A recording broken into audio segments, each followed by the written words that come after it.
Mukunda first ever factory outlet mega వడ్డానం sale. Zero making charges అన్ని Mukunda branches లో లభించును. నమస్కారం, నేను గీతాంజలి. అందరికీ దేవి శరన్నవరాత్రుల శుభాకాంక్షలు అండి. ప్రస్తుతం మనతో పాటు ఉన్నారు సమన్వయ సరస్వతి వాగ్దేవి పుత్రులు సామవేదం షణ్ముఖ శర్మ గురువు గారు. వారితో మాట్లాడి శరన్నవరాత్రుల సందర్భంగా అమ్మవారిని మనం ఏ విధంగా పూజించుకోవాలి, మనం ఎటువంటి నియమాలు పాటించాలి, ఎటువంటి నైవేద్యాలు అమ్మవారికి సమర్పించాలి, ఏ మంత్రాన్ని పఠించాలి, ఈ వివరాలు తెలుసుకుందాం. నమస్కారం గురువు గారు. నమస్కారం అమ్మా. చాలా సంతోషం అండి మిమ్మల్ని కలవటం. ముందుగా దేవి శరన్నవరాత్రుల శుభాకాంక్షలు. శుభాకాంక్షలు తల్లి. శరన్నవరాత్రులు ఎంతో వైభవంగా జరుపుకుంటాం. చాలా మందికి ఉన్నటువంటి సందేహం ఏమిటంటే అసలు అమ్మవారిని ఈ 9 రోజుల పాటు ఎలా కొలుచుకోవాలి అని మీ మాటల్లో ఉందాం అనుకుంటున్నాం. శరన్నవరాత్రులు ఒక విధంగా ఒక సంవత్సరానికి ఆరంభం వంటివి. ఎందుకంటే నక్షత్రాల్లో మొదటిది అశ్విని నక్షత్రం.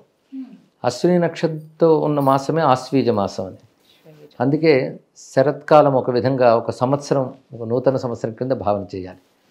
మన వేదాల్లో కూడా జీవేమ శరదశతం నందామ శరదశతం అంటూ 100 శరత్తులు మనం జీవించాలి, 100 శరత్తులు మాట్లాడేలా అంట. మనం 100 వసంతాలు అంటూ ఉంటాం, 100 శరత్తులను కూడా వేదం చెప్పింది. అందుకే శరదృతువు ఒక ప్రారంభం వంటిది. ఇందులో మొదటి 9 రోజులు మనం చేసినట్లయితే సంవత్సరం అంతా ఆరాధించిన ఫలితం లభిస్తుంది. ఒక విశేషం. పైగా శరదృతువులో ఋతు మార్పుల్లో కాలంలో కొన్ని మంచి మార్పులతో పాటు విపరీత పరిణామాలు కూడా ఉంటాయి. వాటిని యమదంష్టికలు అంటారు. ఆరోగ్యపరంగా కానీ ఇంకా మరణపరంగా కానీ ఇలాంటివి హేతువులు ఎక్కువ ఉంటాయి. వాతావరణ మార్పుల్లో వీటిల్లో కొన్ని వైపరీత్యాలు ఉంటాయని వాటి నుంచి రక్షించడానికి కూడా పరాశక్తిని ఆరాధించాలి శరన్నవరాత్రులు అని చెప్తారు. అలా శరన్నవరాత్రులు ఆరాధన అనేది వేదకాలం నుంచి మనకి ఉన్నదమ్మా. అది అమ్మవారిని ఎలా అసలు పూజించాలి? ప్రధానంగా చిచ్చక్తి జగన్మాత, పరమేశ్వరుని యొక్క శక్తి చిచ్చక్తి, వారి ఉభయులకి అభేదం కనుక శక్తి ఆరాధన ఈ 9 రోజులు ప్రాధాన్యం అని చెప్తూ మనకి వేదము దాన్ని అనుసరించి ఆగమాలు కూడా చెప్తున్నాయి. అప్పటి నుంచి మనకి శక్తి ఆరాధన అనేది వచ్చింది. దేవి ఆగమాల్లో చెప్పిన ప్రకారంగా అమ్మవారి ఆరాధన అనేది వచ్చినది. అయితే ఈ 9 రోజుల్లోనండి పూజ చేసే విధానాలు చాలా వేరుగా ఉంటాయి. ముఖ్యంగా ఇళ్ళ గురించి మాట్లాడుకుంటే ఇళ్లలో చేసుకునే వాళ్ళు పూజ ఎలా అంటే పీఠం పెట్టుకుంటారు కొంతమంది. పీఠం పెట్టి చక్కగా కలశం పెట్టడం కావచ్చు. ప్రతిరోజు ఈ 9 రోజుల పాటు చేసే వాళ్ళు ఉంటారు. అసలు ఈ 9 రోజుల్లో ఎలా చేయాలనేది ఒక ప్రశ్న. మేము పీఠం పెట్టలేమండి, మాకు కలశం పెట్టడం కుదరదు, 9 రోజుల పాటు నేను చెయ్యలేను, అలాంటప్పుడు అసలు ఎలా అమ్మవారిని నేను కొలుచుకోవాలి అని అడుగుతూ ఉంటారు. ఆనవాయితీ అని ఒకటి ఉంటుంది మనకి. అంటే మన పూర్వ పరంపరల్లో ఏ విధంగా ఆరాధిస్తూ వచ్చారో దాన్ని అనుసరిస్తూ వెళ్ళడమే శ్రేష్టమని ధర్మసింధు లాంటి గ్రంథాలు కూడా మనకు తెలియజేస్తున్నాయి. అంటే మొదట పీఠం పెట్టే అలవాటు పూర్వంలో ఉంటే అది కొనసాగించవచ్చు, లేదా పీఠం పెట్టి అవన్నీ చేసే అవకాశం అందరికీ ఉండకపోవచ్చు. మన సంస్కృతిలో ఉన్న గొప్ప సౌకర్యం ఏంటంటే యథాశక్తి అని ఒక మాట ఉంది. వారి శక్తిని అనుసరించి వారు ఆరాధన చేస్తారు. పీఠం పెట్టి దీక్షగా 9 రోజులు చేసే పద్ధతులు చేయగలిగే వాళ్ళు చేస్తారు. అలాగే కొందరు యాగం చేస్తారు 9 రోజులు కూడాను. కొందరు జపము పారాయణ అంటూ ఉపాసన సంప్రదాయాల్లో ఉన్నారనుకోండి. శక్తి ఉపాసనల్లో ఉన్నటువంటి వారు తప్పకుండా చేసి తీరాలి. ఉపాసన సంప్రదాయంలో ఉంటే మాత్రం దీక్షగా చేస్తారు ఈ 9 రోజులు. అంటే మంత్ర జపం చేయాలి, కలశంలో ఆవాహన చేసి పూజించడం. అలా శ్రీ విద్య లాంటివి ఉంటే కలశంతో పాటు శ్రీచక్రంలో కూడా ఆరాధన చేస్తారు. ఇక సువాసిని పూజ, బాలా పూజ వీటన్నిటితో సంపూర్ణం చేస్తూ 9 రోజులు దీక్షగా చేస్తారు. అయితే అలా చేయగలిగిన వాళ్ళు, చెయ్యవలసిన వాళ్ళు అలా చేస్తే అమ్మవారి భక్తి ఉంటూ అలా చెయ్యలేము అనుకునేటువంటి వారికి సులభోపాయం ఏంటంటే ఇంట్లో ఒక ప్రతిమ కానీ పటం కానీ దేనికైనా ఉదయం కానీ సాయంత్రం కానీ వాళ్ళు ఏది వీలు కుదిరితే ఆ సమయంలో షోడశోపచార పూజ చేసుకుని అమ్మవారి నామాలు పారాయణ అవి చేసుకోవచ్చు. సావకాశంగా ఎవరి అవకాశం కొద్దీ వాళ్ళు చేసుకోవచ్చు. ఇంత చెయ్యాలి అంత చెయ్యాలని నియమం ఏమీ లేదు. వారి వారి పద్ధతులను అనుసరించి చేసుకోవచ్చు అమ్మ. అన్నిటికీ మించి స్మరణ, భక్తి ఈ 2 ప్రధానం. శరన్నవరాత్రుల్లో అమ్మవారి స్మరణ, అలాగే అమ్మవారికి సంబంధించిన శ్రవణం, పారాయణం ఏదో ఒకటి ఆ తల్లికి సంబంధించిన ఒక స్పృహతో ఈ 9 రోజులు గడిపితే అమ్మవారి కృప తప్పకుండా లభిస్తుంది. అందులోనూ శరన్నవరాత్రులు అని అంటాం కదా, రాత్రి పూటే ఎక్కువ ప్రాధాన్యత ఉంటుంది అని అంటారండి. ఎంతవరకు వాస్తవం ఇది? అంటే ఇది మనం పూజ ఏర్పాటు చేసుకునే విధానం. దాన్ని కూడా శాస్త్రాలు ఏం చెప్తుందంటే ముందు సంకల్పంలో త్రికాల పూజ, ద్వికాల పూజ నువ్వే నిర్ణయించుకుంటారు. కానీ ప్రాతకాల పూజే చాలా ప్రధానం. ప్రాతకాలమే కలశస్థాపన ఇవన్నీ చేయడం చెప్తారు. చెప్పి వాళ్ళు ఉపవాసము లేదా నక్తము, ఏకభక్తమును 3 భాగాలు చేస్తూ ఉపవాసం అంటే పొద్దుటి నుంచి ఏమి తినకుండా, అంటే ద్రవ పదార్థాలు ఫలాలు తీసుకుంటూ సాయంకాలం రాత్రి పూజ అయిన తర్వాత ఆహారం తీసుకుంటే నక్తం అంటారు. నక్తం. ఏకభక్తం అంటే పగలేమి తినకుండా రాత్రిపూట భోజనం చేస్తే అది మనకి రాత్రిపూట భోజనం కాదు, పగలు భోజనం చేసి రాత్రిపూట పలహారం చేస్తే ఏకభక్తం అని చెప్తారు. ఉపవాసంలో 2 పూటల్లో కూడా అన్నం జోలికి వెళ్లకుండా ఏమైనా వాళ్ళు తినగలిగిన పదార్థాలు తీసుకుంటూ దాన్ని ముందే ఏర్పాటు చేసుకోమన్నారు ఈ నియమాన్ని. అంటే పాడ్యమి నాటి నుంచి చేసేవాళ్ళు ఈ 9 రోజులు మేము ఇలా చేస్తాం అనే సంకల్పంలో చెప్పుకోవాలి. నేను నక్త వ్రతంతో లేదు ఉపవాస వ్రతంతో లేదా ఏకభక్త వ్రతంతో వాళ్ళ శారీరక పరిస్థితులు బట్టి అది నిర్ణయించుకోవాలి. ఆరోగ్యం కూడా ప్రధానం కదా, దాన్ని బట్టి ముందే నిర్ణయించుకుని దాని ప్రకారం చేసుకోవాలి. అందరూ ఒకేలా చేయాలని మాత్రం నియమం లేదు. కొంతమంది వ్రతంగా కూడా ఆచరిస్తూ ఉంటారు కదండి. శరన్నవరాత్రి వ్రతం అని కూడా అంటారు కదమ్మా. అంటే ఒక దీక్ష పట్టిన వారికి ఇది వ్రతం అవుతుందండి తప్పకుండా. శరన్నవరాత్రులు అందరికీ అనుసరణీయములే, అందరూ చేయవచ్చు. ఇందాక చెప్పినట్టు వారి వారి పద్ధతుల్లో ఇక్కడ అమ్మవారిని ఆరాధన చేసేది, అప్పుడు అది వారికి వ్రతమే అవుతుంది ఇక్కడ. అయితే మంత్రదీక్ష ఉన్నవాళ్ళు, ఉపాసన ఉన్నవాళ్ళు తప్పకుండా ఈ 9 రోజులు దీక్షగా చేస్తారు కనుక వారికి ఇది వ్రతం కిందే లెక్కబడుతుంది. 9 రోజులు ఆ వ్రతంగానే చూడాలి. అయితే ఒకవేళ కుదరలేదండి అనుకునే వాళ్ళకి ఇంకా ఏమైనా ప్రత్యామ్నాయంగా చాలా చక్కగా అవకాశం ఉన్నాయి ఉందా? మనకి. నవరాత్రులు చేయలేని వాళ్ళు పంచమి నుంచి నవమి వరకు చేయాలి అని చెప్పారు. అది సాధ్యం కాకపోతే మూలా నక్షత్రం నుంచి నవమి, అది కుదరకపోతే అష్టమి నవమి చేయమన్నారు. అది సాధ్యం కాకపోతే నవమి పూజ ప్రధానం, దశమి కాదు నవమి చాలా ప్రధానం. నవమి పూజ చేయాలి. త్రిరాత్ర వ్రతం అని అంటారు కదా గురువుగారు, అంటే ఏమిటండి? సప్తమి, అష్టమి, నవమి ఈ మూడింటికి కలిపి త్రిరాత్ర వ్రతం అంటారు. సాధారణంగా మనకి మూలా నక్షత్రం కూడా ప్రారంభంలో వస్తుంది సప్తమి నాడు. ఉదాహరణకి ఈ ఏడాది షష్ఠి నాడు మూలా నక్షత్రం వచ్చింది, తర్వాత సప్తం వస్తుంది, అష్టమి నవమి కలిపి ఒకే రోజున వచ్చాయి కనుక త్రిరాత్ర వ్రతం అక్కడి నుంచి కూడా సరిపోతుంది. మూలా నక్షత్రంతో ప్రారంభించి నవమితో పూర్తి చేయాలి. ఒక శ్రవణాంతే విసర్జయేత్ అని ఒక మాట ఉన్నది, అంటే శ్రవణేన విసర్జయేత్ అని వాక్యం కూడా కనబడుతుంది. శ్రవణ నక్షత్రంతో ఉద్వాసన చెప్పాలి. ఒక నవమి నాడే శ్రవణ నక్షత్రం ఉంటే ఆ రోజు ఉద్వాసన చెప్తారు. అయితే ఈసారి మనకి విజయదశమి నాడు శ్రవణ నక్షత్రం వచ్చింది కనుక 9 రోజులు పూజ చేసుకుని విజయదశమి నాడు ఉద్వాసన చెప్పచ్చు. మధ్యాహ్నానికి చెప్పుకోవాలి, మధ్యాహ్నానికల్లా చెప్తే సరిపోతుంది. ఇంకా విజయదశమి రోజే చేయాలి. సాయంకాలం మాత్రం దశమి సాయంకాలం ఉంటే సాయంకాల పూజ ఒకటి ఉంది, శమీ వృక్ష పూజ చేయాలి. అప్పుడు ఆరాధింపు కూడా అమ్మవారి పేరు అపరాజిత, జయ విజయ సమేత అపరాజితాదేవిని ఆరాధన చేస్తారు. అది విజయ ముహూర్తం పేరు విజయ. అది ఆ సంధ్యాకాలంలో దశమి ఉన్నప్పుడు ముహూర్తానికి విజయ ముహూర్తం అంటారు. ఇక్కడ ముహూర్తాలకు ఒక్కొక్క దానికి ఒక్కొక్క పేరుంది. రామాయణంలో కూడా వింద ముహూర్తం నాడు రావణాసురుడు సీతాదేవిని తీసుకువెళ్ళాడు అంటాడు జటాయువు. ఆ ముహూర్తం పేరు వింద, ఈ ముహూర్తం పేరు విజయ. కానీ ముహూర్తం విజయదాయనైన ముహూర్తం కనుక విజయద శమి విజయదశమి, విజయాన్ని ఇచ్చే శమీ వృక్షను శమీ పూజన చేస్తారు. విజయదశమి అయిన ముహూర్తానికి కనుక ఆ సమయానికి పూజ చేస్తారు. అప్పుడు కలశ ఉద్వాసన అయిపోయినా పర్వాలేదు, సాయంకాలం పూజ శమీ వృక్షం దగ్గర చేయడం. ఇది విజయదశమి నాడు. అయితే ఈ నవరాత్రుల్లోనండి అమ్మవారిని అలంకారాల ప్రకారంగా పూజించుకోవాలా లేకుంటే నవదుర్గలుగా పూజించుకోవాలా అనేది చాలా మంది సందేహం. అసలు ఎలా పూజించాలి అమ్మ? 9 రోజుల్లో ఒక్కొక్క రోజు ఒక్కొక్క దుర్గా ఆరాధన అని ఎక్కడ శాస్త్రంలో లేదమ్మా. నవదుర్గల పేర్లు మాత్రం ఉన్నాయి. అదే ప్రథమం శైలపుత్రి, ద్వితీయం బ్రహ్మచారి అని చెప్పబడుతూ మనకి దేవి మహాత్మ్య గ్రంథంలో కవచ భాగంలో చూపిస్తారు నవదుర్గల పేర్లు. ఈ నవదుర్గలతో ఉన్న శక్తి దుర్గని ఆరాధించడం 9 రోజుల్లో ఒక పద్ధతి. శ్రీ విద్యోపాసకులు లలితాదేవిగా 9 రోజులు ఆరాధన చేస్తారు. ఎక్కువ భాగం భారతదేశంలో జరుగుతున్నది ఏంటంటే మహాకాళి, మహాలక్ష్మి, మహాసరస్వతి స్వరూపిణిని 3 రూపాలను ప్రతిష్ఠ చేస్తారు. మనకి వంగదేశంలోను, ఉత్కళ రాష్ట్రంలో, మధ్యప్రదేశ్ నార్త్ సైడ్ అంతా కూడా పెద్ద పెద్ద పండాలు వేసి ఆ విగ్రహాలను పెడతారు. మహాకాళి, మహాలక్ష్మి, మహాసరస్వతి. మనం అనుకునే సరస్వతి, లక్ష్మి, దుర్గలు కావవి. ఈ మహాకాళి, మహాసరస్వతి, మహాలక్ష్మి అనేది దేవీ మహాత్మ్యం ఆధారంగా నిర్మించే మూర్తులు. అక్కడ మహాకాళి మధుకైటవ సంహారం చేసిన శక్తి మహాకాళి, మహిషాసుర మర్దనం చేసిన శక్తి పేరు మహాలక్ష్మి, శుంభ నిశుంభ సంహారం చేసిన తల్లి పేరు మహాసరస్వతి. ఈ 3 కూడా దుర్గ యొక్క రూపాలే. అందుకే ఇవి ప్రధానంగా ఈ 3 రూపాలను పెడతారు. ఇవి మనకి దేవీ మహాత్మ్యం చండీ సప్తశతిలో ప్రథమ చరిత, మధ్యమ చరిత, ఉత్తమ చరిత అని ఈ 3 చరిత్రలు ఉంటాయి. చివరి అధ్యాయంలో అమ్మవారు మరొక 9 రూపాలు చెప్తారు. అవి శాకంభరి, నందాదేవి, భ్రామరి రూపాలు. వాటిని కూడా అక్కడ ఆవాహన చేసి పూజించాలి. ఈ విషయం అంతా కూడా మనకి ఆగమాల్లో వైకృతిక రహస్యం, మూర్తి రహస్యం అనేటువంటి భాగాల్లో మూర్తుల్ని ఎలా పెట్టాలి, ఏ దేవతని ఎలాగ ఆవాహన చేయాలి, ఎలా పూజించాలని ఒక పద్ధతి ఉంది. అది శరత్కాలంలో చేయడం విశేషమని కూడా ఆ శాస్త్రంలో చెప్పారు. దేవీ మహాత్మ్యం చివరి అధ్యాయంలో అమ్మవారి స్వయంగా శరత్కాల పూజ చేసి ఇది పారాయణ చేసి హోమం చేస్తే నేను ప్రీతి చెందుతానన్నమాట ఉంది. దాన్ని అనుసరించే మన దేశంలో అనేక చోట్ల ఈ 3 మూర్తులను పెడతారు. ఆ క్రింద కూడా కొన్ని మూర్తులు ఉంటాయి, మనం పరిశీలించగానే పెడతారు. ఇది పెట్టి మళ్ళీ కలశ స్థాపన కూడా చేస్తారు. మూర్తి యందు కలశమనందు పూజ జరుగుతుంది. అదే సమయంలో బాలా పూజ, సువాసిని పూజ, వాళ్ళు కుమారి పూజ అంటారు దుర్గారాధనలో. శ్రీ విద్యలో బాలా పూజ అంటారు. ఆ కుమారి పూజ చేస్తారు, సువాసిని పూజ చేస్తారు సమయంలో. అంటే అమ్మవారిని విగ్రహంలో, ప్రతిమలో, స్త్రీమూర్తి యందు అంటే కలశంతో పాటు ఇన్ని విధాలుగా ఆరాధన చేస్తారు.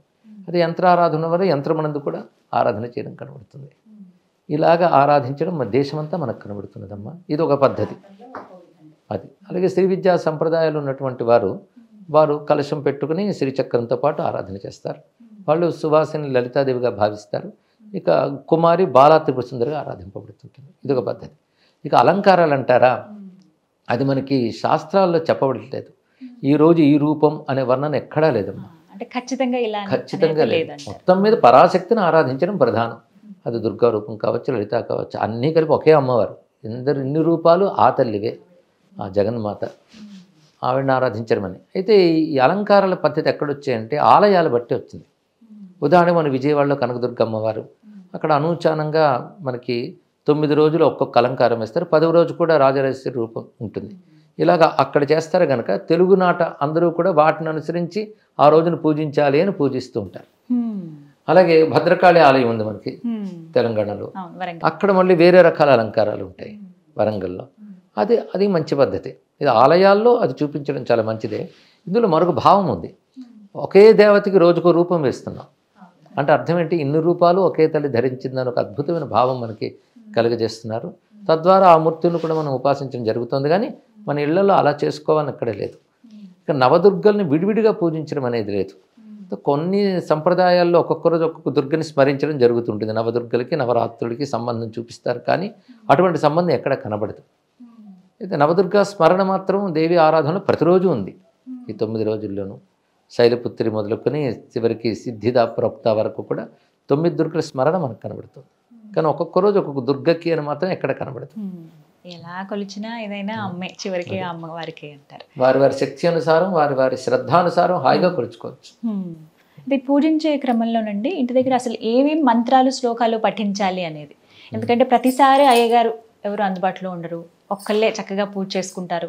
ఒకళ్ళు 4-5 కలిసి చేసుకున్నా ఏ మంత్రాలు పఠించాలి, దేవి స్తుతి చదవాలా, ఖడ్గమాల చదవాలా, లక్ష్మీ అష్టోత్తరం చదవాలా, లేకపోతే దుర్గాదేవి అష్టోత్తరం చదవాలా, ఇలా చాలా మందికి ఒక సందేహం అండి. వివరించండి గురుగారు. చాలా బాగుంది. సాధారణంగా మంత్రాలు వాటికి సంబంధించిన కవచాలు వీటి జోలికి మాత్రం ఉపదేశం లేకుండా వెళ్ళకూడదమ్మా. మంత్ర సంబంధమైనవి ఏవి చేసినా మంత్రోపదేశం ఉంటేనే చేయాలి. అవి లేకుండా బీజాక్షరాలు ఇవన్నీ చేసేరాదు. స్తోత్రాలు మాత్రం మనకి ఋషులు అందరి కోసం అనుకూలంగా చాలా ఇచ్చారు. అది వాళ్ళ ఇచ్ఛానుసారం చేసుకోవచ్చు. లక్ష్మీ అష్టోత్తర శతనామం ఉంది, సరస్వతీదేవి ఉంది, గౌరీ ఉంది, 3 కలిపి చేసుకోవచ్చు. ఇక 9 రోజులు ఉన్నా కనుక ఒక్కొక్క రోజు వాళ్ళు ఎంపిక చేసుకోవచ్చు, చేసుకుని కూడా ఆరాధన చేసుకోవచ్చు. ఇక సహస్రనామ స్తోత్రాలు చాలా ఉన్నాయి, చేసుకోవచ్చు. ఈ ఖడ్గమాలు లాంటివి అంటారు, అవి శ్రీ విద్యకి అంగములు. అవి ఆ మంత్రం ఉన్నప్పుడు ఖడ్గమాలు చేసుకోవచ్చు, లేనప్పుడు ఖడ్గమాల వదుల అవసరం కూడా లేదు. సహస్రనామ స్తోత్రాలు చేసుకోవచ్చు. అలాగే దేవీ మహాత్మ్యం ఏదైతే చండీ సప్తశతిని ప్రసిద్ధి చెంది ఉందో దానికి అర్గళ, కీలకము, కవచం అనుకున్న అంగములు తంత్రశాస్త్రం బట్టి వచ్చాయి. అది ఆ ఉపదేశం ఉన్న వాళ్ళు చేయొచ్చు. ఉపదేశం లేని వాళ్ళు దేవీ మహాత్మ్యంలో అద్భుతమైన స్తోత్రాలు ఉన్నాయి. పైగా అమ్మవారిని తలంచుకుంటే ఆనందం కలిగేటంత మంచి స్తోత్రాలు ఉన్నాయి. భక్తి ఉంటే చాలు, ఆ భక్తితో ఆ స్తోత్రాలు చదువుకోవచ్చు. 13 అధ్యాయాల గ్రంథం అది. అందులో 4 అధ్యాయాల్లో అమ్మవారి స్తోత్రాలు ఉంటాయి. 1వ అధ్యాయం, 4వ అధ్యాయం, 5వ అధ్యాయం, 11వ అధ్యాయం. ఈ మొత్తం ఈ 4 అధ్యాయాల్లో అద్భుతమైన స్తోత్రాలు ఉంటాయి. వీటిని అధ్యాయ చతుష్టయం అంటారు, స్తోత్ర చతుష్టయం అనుకుంటుంటారు. ఇది అందరూ చదువుకోవచ్చు చక్కగా. ప్రతివారు దీన్ని దీక్షగా చేస్తే మొత్తం సప్తశతి పారాయణ చేసినంత ఫలితం కూడా లభిస్తుంది. ఈ 4 చేసుకుంటున్నాం. దానికి పెద్ద ఉపదేశాలు, దీక్షలు ఇవేం అక్కర్లేదు. భక్తిగా మనకు తెలిసిన శుచి పాటిస్తూ అమ్మవారి నామస్మరణ చేసుకొని చక్కగా ఆరాధన చేసుకోవచ్చు. అమ్మ నామమే మహామంత్రం. శ్రీ దుర్గాయే నమః అనుకోవచ్చు, శ్రీ మహాలక్ష్మి నమః. అంటే ఇలా ఇవేవి చదవలేని వాళ్ళకి సులువుగా ఏదన్నా మంత్రం చెప్పండి గురుగారు. సులభమైతే మొత్తం మనకి దేవి భాగవతంలో ప్రథమ శ్లోకం ఉంటుంది. అది 3 పాదములు ఉంటాయి. దానికి ఒక్కొక్క పాదానికి 8 అక్షరాలు, 24 అక్షరాలు మహామంత్రం. గాయత్రి స్వరూపం. వేద గాయత్రికి అయితే కొన్ని నియమాలు, కొన్ని సంస్కారాలు అవసరం. మళ్ళీ వేదం గాయత్రులు ఏ భావం ఉందో ఆ భావాన్ని తీసుకుని వ్యాస మహర్షి మనకి దేవి భాగవతాన్ని అందించారు. అందులో అసలు అమ్మవారి యొక్క సంపూర్ణ స్వరూపం కూడా ఆవిష్కరింపబడి ఉంటుంది. అది సర్వ చైతన్య రూపాం తాం ఆద్యాం విద్యాంచ ధీమహి బుద్ధిం యా నహ ప్రచోదయాత్. ఇది మంత్రం. ఇది అందరూ హాయిగా జపించదగ్గ గాయత్రి. పైగా భావం స్పష్టంగా ఎదురు కనబడుతుంది. అమ్మవారు అంటే ఏమిటనేది మొదటి వాక్యంలో మంచి నిర్వచనం ఇచ్చారు. సర్వ చైతన్య రూపం అంటే సర్వ చైతన్యం, అన్నిటిలో చైతన్య స్వరూపముగా ఉన్నది ఎవరో అదే అమ్మవారు. ఒక్క మాటలో అద్భుతంగా చెప్పారు. అటువంటి తాం అంటే నిన్ను, సర్వ చైతన్య రూపిణైనటువంటి అమ్మవారిని తాం. ఆద్యాం విద్యాం, ఆద్యాం అంటే సృష్టికి ముందే ఉన్నటువంటి తల్లి, విద్య అంటే జ్ఞానస్వరూపిణిగా ఉన్నటువంటి తల్లిని ధీమహి అంటే ధ్యానిస్తున్నాను, ఉపాసిస్తున్నాను, ఆరాధిస్తున్నాను అర్థం. ఇందాక చెప్పినట్టు యజ్ఞం చేసినా, యాగం చేసినా, మంత్రం చేసినా, జపం చేసినా బుద్ధిని అమ్మవారితో అనుసంధానం చేయడమే ప్రధానం. బుద్ధిని అక్కడ తల్లితో అనుబంధం ఏర్పరచడమే ధీమహి అన్నమాట. అది అర్చన కావచ్చు, ధ్యానం కావచ్చు, ఉపాసన కావచ్చు. అది అక్కడ చెప్పేది ఆద్యాం విద్యాంచ ధీమహి. ఆ తల్లి బుద్ధిం యా నహ ప్రచోదయాత్, మా యొక్క బుద్ధుల్ని ప్రేరేపించుతున్న తల్లి అని అర్థం. కనుక ఎవరైతే సర్వ చైతన్య రూపంగా ఉన్నదో అందరిలో ఉంది తల్లి. ఉండి చేస్తున్న పని ఏమిటంటే బుద్ధుల్ని ప్రేరేపించే తల్లి. అదే గాయత్రి మంత్రం కూడా ధియో యోన ప్రచోదయాత్. అదే ఇక్కడ బుద్ధిం యానహ ప్రచోదయాత్. ఈ చెప్పడంలో విశేషం ఏంటంటే బుద్ధుల్ని ప్రేరేపించేది ఈశ్వర శక్తి. ఇది ఒక యూనివర్సల్ డెఫినిషన్. భగవంతుడు అంటే ఏమిటి, భగవతి అంటే ఏమిటి అనే మాటకు అద్భుతమైన నిర్వచనం చెప్పారు ఇక్కడ. సర్వ చైతన్య రూపిణైన తల్లి సృష్టి కంటే ముందు ఉన్నటువంటిది, జ్ఞానరూపిణైనటువంటిది. అది సర్వబుద్ధుల్ని ప్రేరేపించే తల్లి. ఎవరి బుద్ధిని నహ ప్రచోదయాత్, మా బుద్ధిని ప్రేరేపించే తల్లి అన్నారు. మా అంటే సర్వజీవుల యొక్క అని ఇక్కడ అర్థం చెప్పుకోవాలి. అయితే అందరినీ వారి కర్మలను అనుసరించి భగవంతుడు ప్రేరేపిస్తాడు, కానీ ఆశ్రయించిన వాళ్ళని తన కరుణ కొద్దీ ప్రేరేపిస్తాడు. ఇక్కడ ప్రేరేపిస్తాడు అన్న ప్రేరేపిస్తున్నది అన్న భేదం లేదు. అందుకే ఆ పరాశక్తి ఆశ్రయించిన భక్తుడికి ధర్మం వైపు, జ్ఞానం వైపు ప్రేరేపిస్తుంది. అంటే సద్బుద్ధిని ప్రదానం చేయుగాక అని దీని యొక్క భావం. ఎంత గొప్ప కోరిక! బుద్ధిని బాగు చేయమని భగవంతుని అడగడం కంటే ఇంకే కోరిక లేదు. అందుకే ఇది ఒక సమగ్రమైనటువంటి ప్రార్థన. సర్వ చైతన్య రూపాం తాం ఆద్యాం విద్యాంచ ధీమహి బుద్ధిం యా నహ ప్రచోదయాత్. ఇది మొత్తం దేవి భాగవత సారవాక్యం అని అంటాడు వ్యాసుడు. దీని యొక్క వ్యాఖ్యానమే దేవి భాగవతం అనుకోవచ్చు. అసలు ఇందులోనే భగవంతుడు అంటే ఏమిటో చెప్పారు. మన సనాతన ధర్మంలో నిజానికి అమ్మవారిని, అయ్యవారిని అంటాం, కానీ ఉన్నది ఒకటే పరాశక్తి లేదా పరమేశ్వరుడు, పరమాత్మ. పుంరూపం వా స్మరేత్ దేవీం స్త్రీరూపం వా విచింతయేత్ అథవా నిష్కళాం ధ్యాయేత్ సచ్చిదానంద లక్షణ మనకు శ్లోకం ఉంది మనకి దేవీ పురాణంలోని. ఇది అంటే పురుష రూపంలో ఆరాధించిన, స్త్రీ రూపంలో ఆరాధించిన, ఏ రూపం లేకుండా ఆరాధించిన సత్, చిత్, ఆనందము, ఈ మూడే పరతత్వం. సత్ అంటే ఎప్పుడు ఉండేది, చిత్ అంటే చైతన్య స్వరూపిణి, మూడవది ఆనందం. ఈ మూడు విడివిడి లక్షణాలు కాదు, మూడు కలిసిన తత్వమే పరతత్వం. అటువంటి ఆ పరతత్వాన్ని స్త్రీ రూపంగా ఉపాసిస్తే శాక్తేయం అవుతుంది, పునరూపంలో ఉపాసిస్తే శైవం కావచ్చు, వైష్ణవం కావచ్చు. ఏదైనా శాక్తేయ ఉపాసన చాలా విశేషం. ఎందుకంటే ఏ రూపం లేనటువంటి శక్తిని మనం అమ్మ అని పిలుస్తున్నాం. అమ్మ అనే భావం చాలా గొప్పది. అంటే పుత్రుడు అర్హుడా కాడా అని చూడదు తల్లి, పుత్రుడిని చూసి అనుగ్రహిస్తుంది. అలాగే మన అర్హతలు కూడా గణించకుండా అనుగ్రహించే శక్తి అని ఆ మాతృభావం ఉన్నది. అదే భారతీయ సంస్కృతిలో గొప్పతనం ఏంటంటే పరమాత్మని మాతృ రూపంలో, జగన్మాతృ రూపంలో కొలుచుకుంటున్నాం. మాత అంటే కారణమైనది, రక్షకమైనది, పోషకమైనది. అన్కండిషన్డ్ లవ్ అంటారు ఇక్కడ. అవ్యాజ కరుణామూర్తి అని అద్భుతమైన మాట లలితా సహస్రనామాలు ఉన్నది. నెపము లేకుండా కరుణించే తల్లి, అదే కరుణ శక్తి, ఈ రెండిటి రూపమే అమ్మవారు. ఇక ఇలా చాలా చక్కగా వివరించారండి. ఎప్పుడు టీవీలో అలా చూస్తూ ఉంటాం, ఇప్పుడు డైరెక్ట్గా వింటున్నాం మీ మాటలు. అది నిజంగా అమ్మవారి కరుణే. ప్రత్యేకించి మీరు చెప్పే వాటిల్లో లలితా సహస్రనామం వింటే ఇంక జన్మధన్యం అయిపోతుంది అంతే. ఎవరైనా ఇలా మీరు నేర్చుకోవాలనుకుంటున్నారా, విందాం అనుకుంటున్నారా, ముందు సామవేదం గారిది వినండి, పూర్తిగా విని ఒక 10 సార్లు అన్న తర్వాత అప్పుడు మీ నోటి నుంచి ఉచ్చరించండి అని చెప్తారు. అయితే ఈ 9 రోజుల్లో లలితా సహస్రనామం చదువుకోవచ్చా, పఠించాలి? చదువుకోవచ్చమ్మా. సహస్రనామాలు కనుక తప్పకుండా చదువుకోవచ్చు. ఎందుకంటే సహస్రనామం సమగ్ర స్తోత్రం. అందులో అమ్మవారు అన్ని స్వరూపాలు ఉన్నాయి. ఎన్ని రూపాలు తల్లికున్నాయో అన్ని లలితా సహస్రనామాలు కనబడతాయి. సరస్వతి శాస్త్రమయి, మహాకాళి, మహాగ్రాస, మహాలక్ష్మి, మృడప్రియ. ఒకటేమిటి, పరాశక్తి సర్వరూపములు అందులో ఉంటాయి. అదేవిధంగా అమ్మవారి యొక్క తత్వం అందులో ఉంది. ఆవిడ అవ్యాజ కరుణామూర్తి, ఇందాక చెప్పుకున్నాం. అలాగే ధర్మస్వరూపిణి అని, ఇలాంటి అద్భుతమైన మాటలు. అలాగే యోగశాస్త్ర సంకేతాలు కూడా లలితా సహస్రనామాలు ఉన్నాయి. మైత్ర్యాది వాసనారభ్య అభ్యాసాతిశి అజ్ఞాత. ఇది కొంచెం ఆలోచిస్తే మనకు బోధ కూడా అందులో కనబడుతుంది. అంటే మైత్రి, కరుణ, ముదిత, ఉపేక్ష లాంటి మంచి మానవీయ గుణాలు ఉంటేనే అమ్మవారి అనుగ్రహం లభిస్తుంది. అభ్యాస అతిశయ జ్ఞాత అంటే ఎక్కువ అభ్యాసం చేస్తే లభిస్తుంది. అభ్యాసం లేని ఊరికిన కబుర్ల వల్ల ప్రయోజనం ఉంది. సాధన చక్కగా చేసిన వాళ్ళకి లభించే తల్లి అని.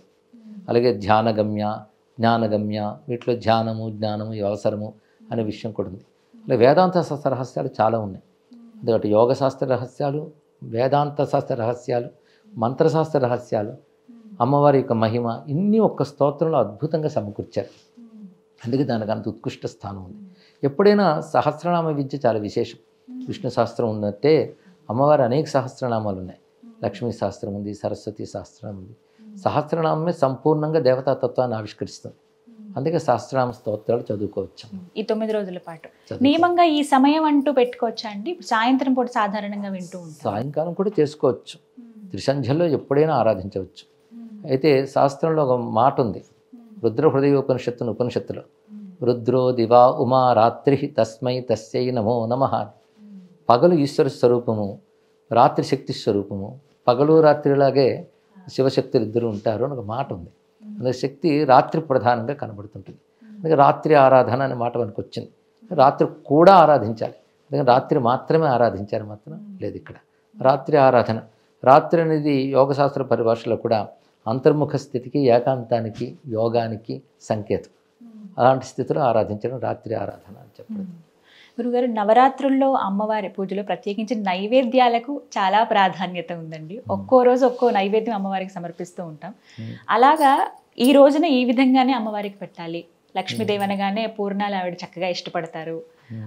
శరన్నవరాత్రుల్లో 9వ రోజు, నవమి రోజు, ఆ రోజు అమ్మవారికి అల్లపు గారెలు పెట్టాలి అని ఇలా ఒక్కొక్కటి నేను విన్నానండి. ఇది ఎంతవరకు వాస్తవం? ఇలా ఒక్కొక్క రోజు ఒక్కొక్క నైవేద్యం పెట్టాలి అమ్మవారికి అంటే వీళ్ళు చెప్పిన ఒక్కొక్క రోజు నైవేద్యం నిజంగా అమ్మవారికి నైవేద్యానికి తగినవే, అందులో సందేహం లేదు. కానీ ఈ రోజు ఈ నైవేద్యం పెట్టాలని ఎక్కడా శాస్త్రంలో లేదు. అంటే అమ్మో వేరేది వండకూడదేమో అనే భావనలో చాలా మంది ఉండిపోయారండి. అది వారికి వారు కల్పన చేసుకున్నారు అంతవరకే, అంతకు తప్ప ఈ రోజు ఈ నైవేద్యం లేదు.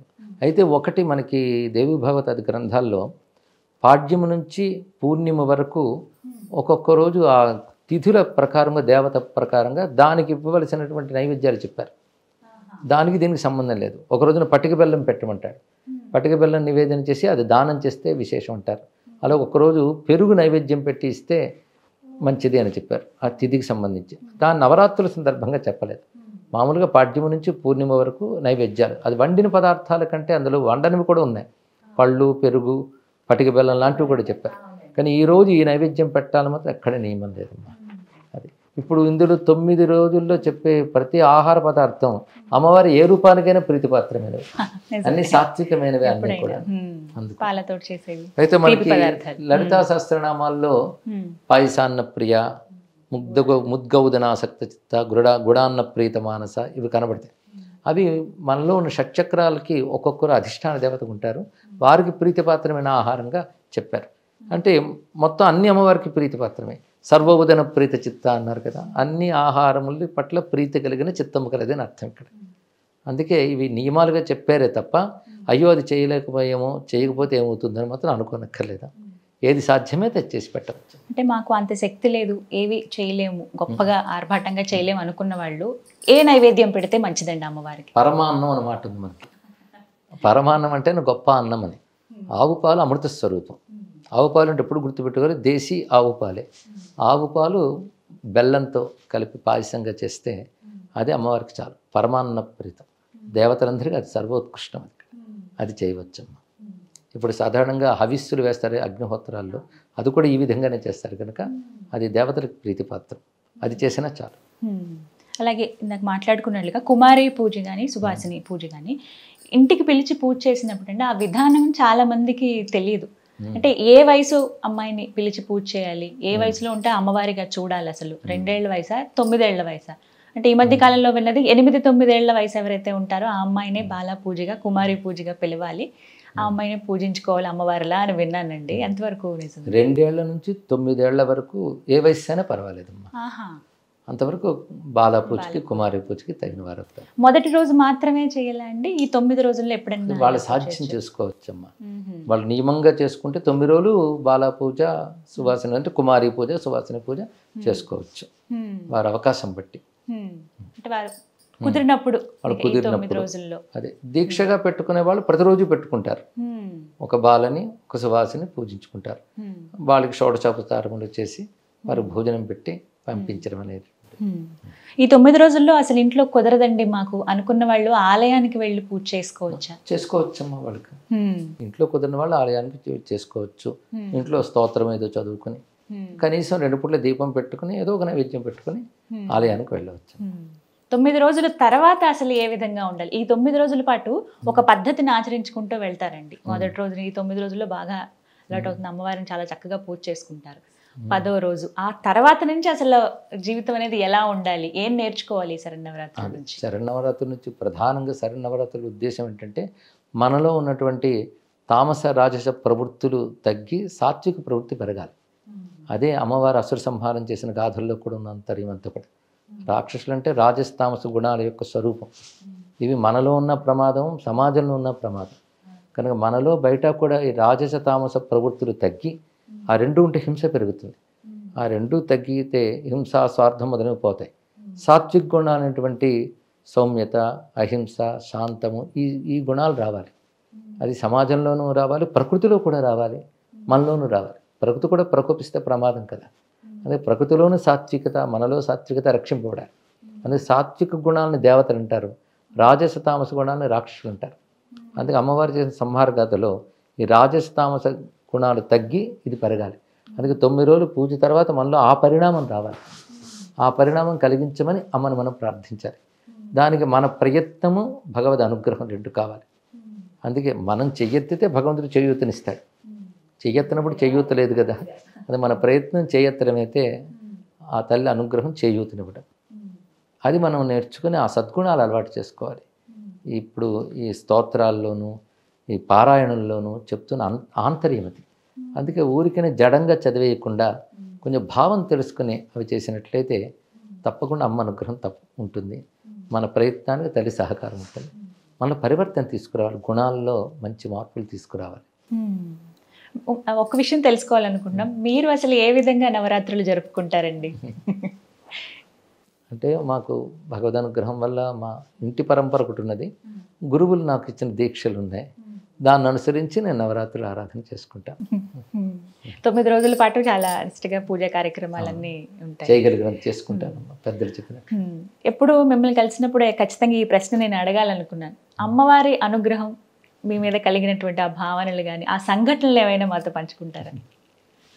అసలు అమ్మవారి అనుగ్రహం కలిగితే ఏమనిపిస్తుందంటే ప్రపంచమంతా అమ్మవారి అనుగ్రహ స్వరూపమే అని అర్థమవుతుంది. ఇక్కడ అది మనకు కలిగితే అనుగ్రహం కలిగినట్లే. అంతకుమించి పెద్ద మిరాకిల్స్ అనేవి ఉండవు.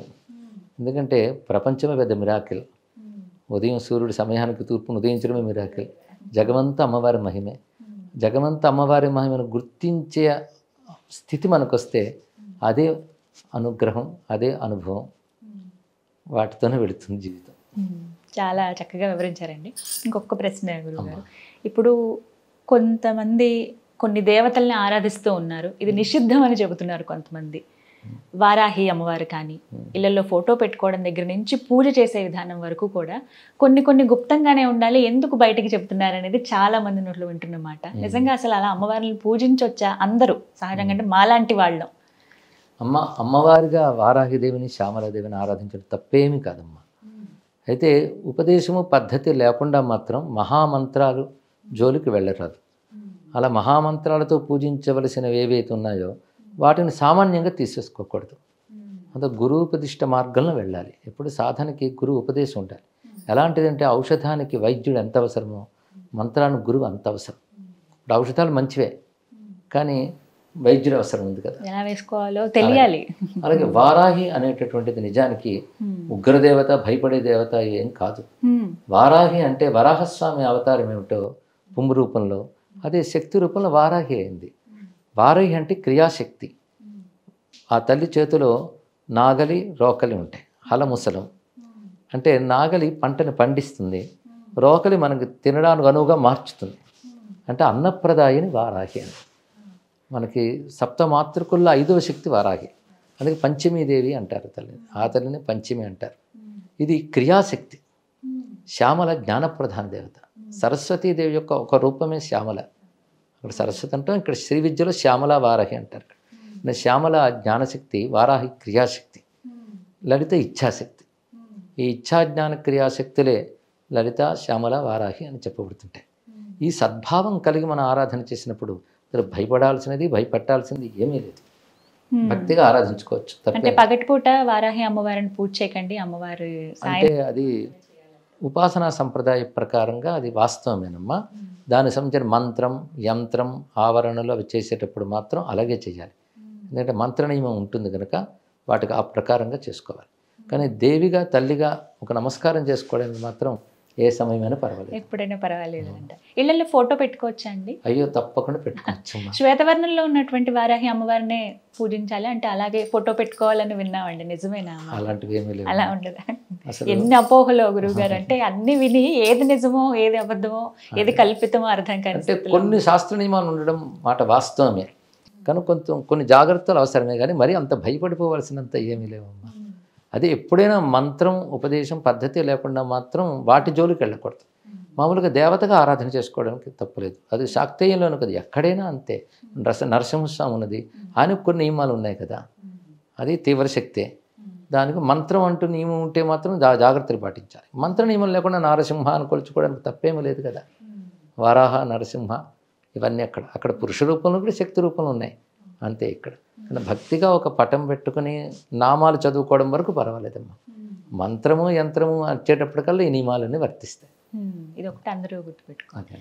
చాలా చక్కగా వివరించారు గురుగారు. మీది చాలా విలువైన సమయం మా కోసం ఈ శరన్నవరాత్రులు కేటాయించి ప్రతి ఒక్కటి కూడా చాలా వివరంగా తెలియజేశారు. ధన్యవాదాలు. ధన్యవాదాలమ్మా. ఆదిశక్తి భారతదేశాన్ని, సనాతన ధర్మాన్ని రక్షించాలని ప్రార్థిద్దాం. ధన్యవాదాలు.